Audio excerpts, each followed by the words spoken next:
మహానగరాన్ని beggar free city చేసేందుకు అధికారులు ప్రత్యేక చర్యలు తీసుకుంటున్నారు. దీంట్లో భాగంగానే జిహెచ్ఎంసీ పరిధిలో ఇటు హోమ్లెస్ పీపుల్కి ప్రత్యేకంగా జిహెచ్ఎంసీ అర్బన్ షెల్టర్స్ ఏర్పాటు చేశారు. ఎన్జిఓస్తో కలిసి నిర్వహిస్తున్న ఈ షెల్టర్స్లో హోమ్లెస్ పీపుల్ ఎట్లాంటి వసతులు ఉన్నాయి, దాంతోపాటు ఎక్కడెక్కడ ఈ హోమ్లెస్ షెల్టర్స్ని ఏర్పాటు చేశారు, ఇలాంటి పూర్తి డీటెయిల్స్ గ్రౌండ్ రిపోర్ట్లో చూద్దాం.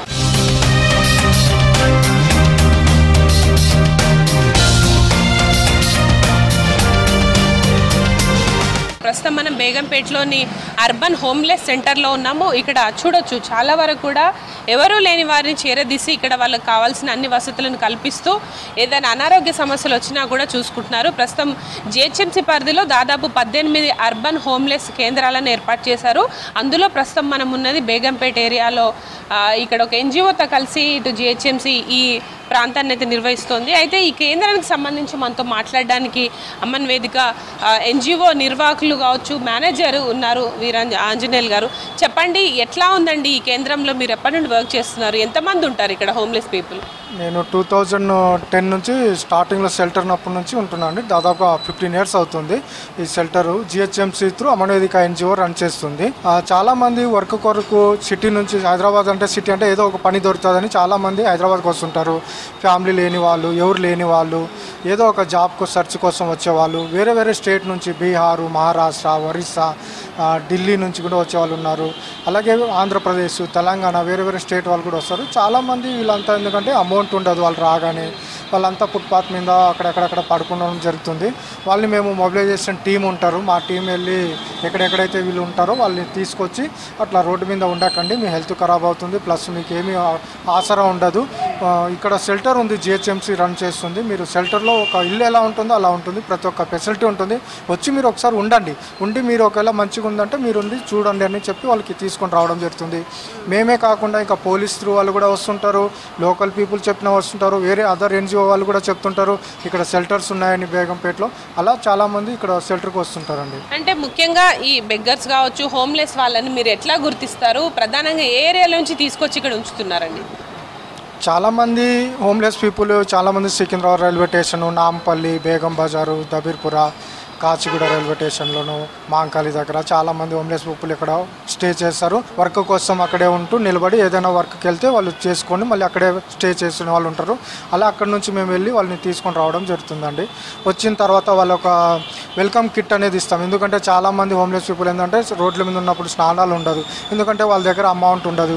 ఒకరోజు ఏదైనా టాయిలెట్కి వెళ్ళాలన్నా కూడా, ఏదైనా చేయాలన్నా కూడా వాళ్ళకి 25 రూపీస్ కావాలి. వాషింగ్కి వెళ్ళాలన్నా, ఏదైనా స్నానం చేయాలన్నా, స్నానం చేయడానికి 15 రూపాయలు కట్టాలి డైలీ.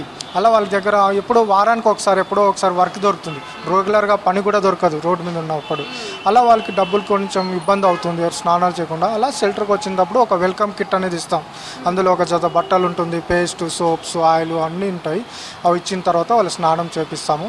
స్నానం చేయించిన తర్వాత కేస్ స్టడీ కొంచెం మెల్లగా చూసుకొని కేస్ స్టడీ రాపిస్తాం. కేస్ స్టడీ అంటే వాళ్ళు ఎక్కడి నుంచి వచ్చారు, కేస్ స్టడీ వాళ్ళు ఎలా వచ్చారు, వాళ్ళు ఎందుకు వచ్చారు, ప్లస్ వాళ్ళు ఏ స్థాయిలో నుంచి వచ్చారు, ఎందుకు రావాల్సి వచ్చింది హైదరాబాద్కి, అవన్నీ కేస్ స్టడీ రూపంలో రాసుకున్న తర్వాత మెల్లమెల్లగా వాళ్ళు రోడ్డు మీద ఉన్నప్పుడు ఒక ఒంటరినెస్ అనేది ఒక ఫీల్ ఉంటుంది, ఎవరు లేరనే ఒక ఫీల్ ఉంటుంది వాళ్ళకి. అలా వాళ్ళు వచ్చిన తర్వాత వాళ్ళందరికీ ఒక ఫ్రెండ్లీ వాతావరణం కల్పించడం, యాక్టివిటీస్ కూడా చేపిస్తూ ఉంటాము. క్యారమ్స్ ఉంటుంది ఆడుకోవడానికి, చెస్ ఉంటుంది, అలాగే టీవీ ఉంటుంది, వాష్రూమ్స్ ఉంటాయి, ప్రతి ఒక్కటి బెడ్స్ ఉంటుంది, 3 టైమ్ ఫుడ్ కూడా పెడతాము. వాళ్ళు మార్నింగ్ లేచి పనులకు వెళ్తారు. మా దగ్గర ఉన్న వాళ్ళు హోమ్లెస్ పీపుల్ వచ్చే వాళ్ళంతా మల్టిపుల్ వర్క్ వాళ్ళే ఉండరు, ఎందుకంటే ఒకటే పని చేస్తామన్నట్టు ఉండరు. ఏ పని దొరికితే ఆ పనికి వెళ్ళే వాళ్ళు ఉంటారు. ఎందుకంటే వర్క్ చేసే వాళ్ళు ఎలక్ట్రీషియన్, పెయింటర్స్, సెక్యూరిటీ గార్డ్ చేసే వాళ్ళు ఉన్నారు, హోటల్స్ పని చేసిన వాళ్ళు, క్యాటరింగ్ పనికి వెళ్ళే వాళ్ళు ఉంటారు. ఏ పని దొరికితే ఆ పనికి పోతే మళ్ళీ సాయంత్రం వచ్చి షెల్టర్లో స్టే తీసుకుంటారు, పడుకుంటారండి. మరి అంటే వీళ్ళ ఫుడ్కు సంబంధించి కావచ్చు, మెయింటెనెన్స్ సంబంధించి ఇటు ప్రభుత్వం ఏమైనా ఇస్తుందా? మీరు ఎన్జిఓ ఎట్లా రన్ చేస్తారండి ఇది? మాకు గవర్నమెంట్ నుంచి కొంచెం ఫుడ్కి మాత్రమే కొంచెం అమౌంటే వస్తుందండి. ఒక 7,500 వస్తుంది నెలకి. అది 5 మెంబర్స్కే పెట్టాలని ఉంటుంది. అది కాక మా దగ్గర 70 మంది ఉంటారండి, 2 షెల్టర్ కలిపి. 70 మందికి ఫుడ్ కావచ్చు, మెడిసిన్ కావచ్చు, ఇంకా మిగతా వాళ్ళకి మెటీరియల్ కావాలి, పడుకోవడానికి మ్యాట్స్ కావచ్చు, బట్టలు కావచ్చు, అవన్నీ కొంచెం చాలా అవసరం ఉంటుంది. మేము కొంచెం దాతలను కూడా అక్కడక్కడ మేము మొబిలైజేషన్ టీమును మా మొబిలైజేషన్కి తీసుకొని వస్తుంటాము. కానీ మాకు దాతలు ఇంకా కొంచెం సహాయం చేస్తే బాగుంటుందని కోరుకుంటున్నాను. ఎందుకంటే టీవీ పేషెంట్లు ఉంటారు, వాళ్ళు 6 months కోర్స్ ఉంటుంది. ఆ కోర్స్ వాడినప్పుడల్లా వాళ్ళకి ప్రతిరోజు న్యూట్రిషన్ కావాలి, ఎగ్స్ కావాలి, చికెన్ కావాలి, ఫ్రూట్స్ కానీ, వాళ్ళకి ప్రతిరోజు మిల్క్ ఇవ్వాలి, ప్రోటీన్ పౌడర్ ఇవ్వాలి. దానికోసం మాకు కొంచెం దాతలు కూడా సహాయం చేస్తే కొంచెం బాగుంటుంది, వాళ్ళకి ఒక హెల్ప్ఫుల్ చేసినట్టు అవుతుంది. మళ్ళీ రోడ్డు మీద వెళ్ళకుండా తన కాళ్ళ మీద తను నిలబడాలి. తన లైఫ్లో ఏదైనా పోగొట్టుకునేది ఉంటే అది మళ్ళీ తను తిరిగి అందినివ్వాలి. ఫ్యామిలీ ఉంటే ఫ్యామిలీ కలవాలి, ఏదైనా ఒక జాబ్ చేసుకోవాలి, మళ్ళీ తన లైఫ్లో తను బతకాలనే కోరికే ఈ అమనవేదిక జిహెచ్ఎంసీ ఆధ్వర్యంలో నడిపిస్తున్న కాన్సెప్టే అది. ప్రస్తుతం హైదరాబాద్లో మొత్తం 18 కేంద్రాలు ఉన్నాయి కదండి. మీ ఎన్జిఓకి సంబంధించి ఎన్ని ఉన్నాయండి? మా ఎన్జిఓ సంబంధించింది మెన్స్ షెల్టర్ 2 ఉన్నాయండి. ఒకటి రికవరీ షెల్టర్, ఒకటి మెన్ జనరల్ షెల్టరు, ఒకటి ఉప్పల్లో ఉమెన్ షెల్టర్ ఉంది. ఈ 3 షెల్టర్ కలిపి మాకు ఇప్పుడు ప్రజెంట్ అమనవేదిక తరఫున అర్బన్ హోమ్లెస్ షెల్టర్గా 3 ఉన్నాయండి. అర్బన్ హోమ్లెస్ షెల్టర్కి సంబంధించి నిర్వాహకులు కూడా ఉన్నారు, వాళ్ళతో మాట్లాడదాం. చెప్పండి, ముఖ్యంగా ఇక్కడికి వచ్చిన వాళ్ళకి మీరు ఎట్లాంటి ప్రూఫ్స్, ఐడి ప్రూఫ్స్ కానీ ఏ వివరాలు తీసుకొని వీళ్ళను తీసుకుంటారండి? ఫస్ట్ థింగ్ ఏంటంటే వాళ్ళ బేసిక్ డీటెయిల్స్ అయితే తీసుకుంటామండి. వాళ్ళు ఏంటి, ఎవరు, ఎక్కడి నుంచి వచ్చారు, వాళ్ళ దగ్గర ఉన్న ఐడి ప్రూఫ్స్ ఏంటి అనేవి. సో అవైలబుల్ ఉన్న ఐడి ప్రూఫ్స్ బట్టి ఇక్కడ బేస్ చేసుకుని ఇక్కడ జాయిన్ అనేది చేసుకుంటాము. వన్స్ ఇక్కడ జాయిన్ అయిన తర్వాత వాళ్ళ దగ్గర ఏవైతే ఐడి ప్రూఫ్స్ లేవో, అంటే ఆధార్ కానీ, లేకపోతే వాటర్ ఐడి కానీ, పాన్ కార్డు కానీ, ఇట్లాంటివి ఏవైతే లేవో అవి మా ఆర్గనైజేషన్ డీటెయిల్స్తో మేము వాళ్ళకి ఐడి ప్రూఫ్స్ అనేవి చేయించడం అనేది జరుగుతుంది. సో వాటిని బేస్ చేసుకుని వాళ్ళు ఎక్కడైనా వర్క్ చేసుకోవాలనుకున్నా చేసుకోవచ్చు. ఇక్కడి నుంచి వెళ్ళిపోయి ఏదన్నా రూమ్ తీసుకోవాలన్నా, లేకపోయినా ఎక్కడైనా ఉండాలనుకున్నా సరే వాళ్ళకి ఫీజిబుల్గా ఉంటుంది. గ్రేటర్ పరిధిలోని అర్బన్ హోమ్లెస్ షెల్టర్స్లో ముఖ్యంగా బస్టాండ్లు, రైల్వే స్టేషన్స్ కావచ్చు, రోడ్లు, ఇలా పడుకున్న వాళ్ళని గుర్తించి తీసుకొచ్చి ఇట్లాంటి హోమ్ షెల్టర్స్లో అయితే ఉంచుతున్నారు. అయితే ఎవరైతే ఆరోగ్యం బాలేక ఇబ్బందులు పడుతుంటారో వాళ్ళకి ప్రత్యేకంగా ఈ హోమ్ షెల్టర్స్లో డాక్టర్స్ రెగ్యులర్గా వైద్య సేవలను కూడా అందిస్తున్నారు. డాక్టర్ కూడా ఉన్నారు, వాళ్ళతో మాట్లాడదాం.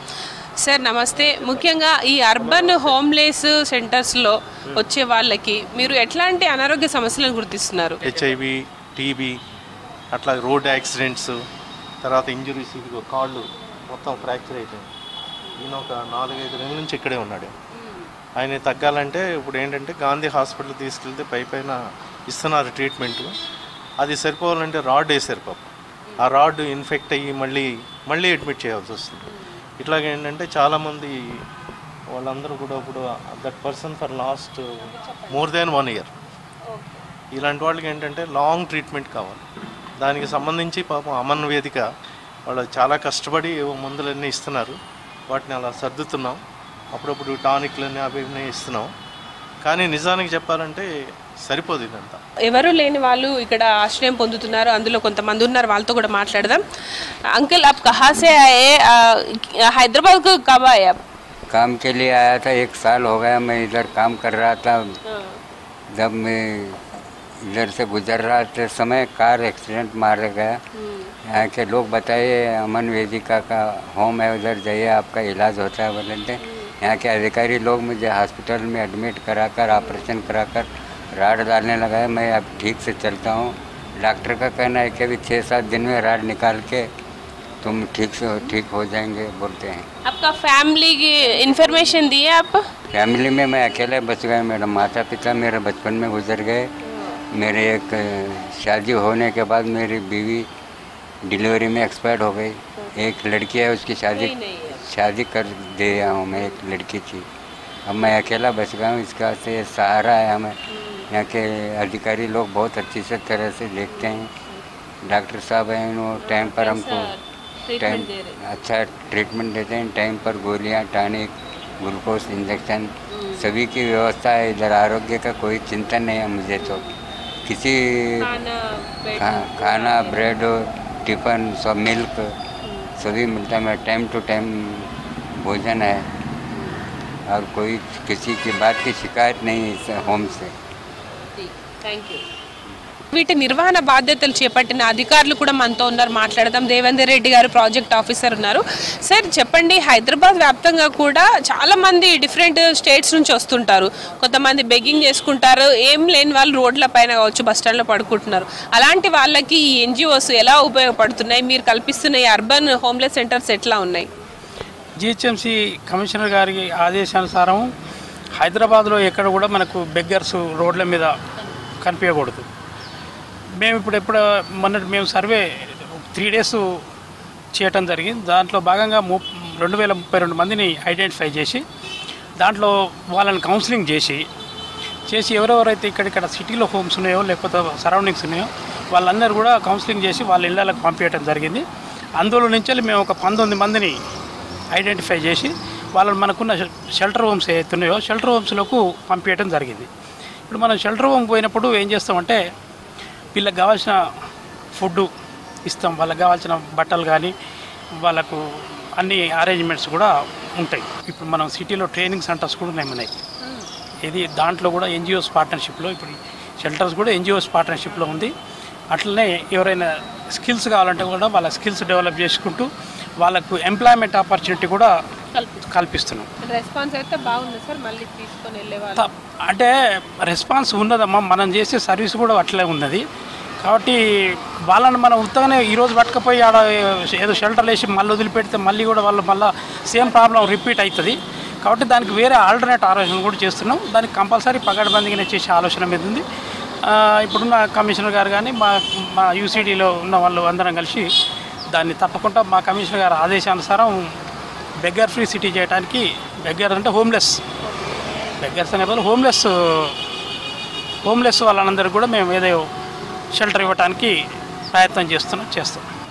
ఎస్ చూడొచ్చు, ఓవరాల్గా అయితే హైదరాబాద్ నగరంలో ఎంతోమంది ఇక్కడ ఉపాధి అవకాశాల కోసం వస్తుంటారు. మరికొంతమంది తల్లిదండ్రులు కావచ్చు, ఇటు పిల్లలు వదిలేసిన పెద్దవాళ్ళు కూడా వచ్చి ఇక్కడే అడుక్కోవడం కావచ్చు, వివిధ కారణాల చేత రైల్వే స్టేషన్స్ బస్ స్టాండ్స్లలో ఉండిపోతున్నారు. వాళ్ళని చేరదీసి ఇట్లాంటి అర్బన్ హోమ్లెస్ సెంటర్స్ని ఆశ్రయంగా ఇటు ప్రభుత్వం ఏర్పాటు చేస్తోంది. ఓవరాల్గా అయితే హైదరాబాద్ సిటీని స్వచ్ఛందంగా చేయడంతో పాటు బెగ్గర్ ఫ్రీ సిటీ, అట్లాగే హోమ్లెస్ లేని వారికి ఒక ఉపాధి కల్పించే ఉద్దేశంతో ఈ ప్రాజెక్ట్ అయితే కొనసాగుతోంది. ఇది ప్రజెంట్ హైదరాబాద్లో అర్బన్ హోమ్లెస్ సెంటర్కి సంబంధించిన పూర్తి డీటెయిల్స్. కెమెరా పర్సన్ మహేష్తో హరిత, V6 న్యూస్, హైదరాబాద్.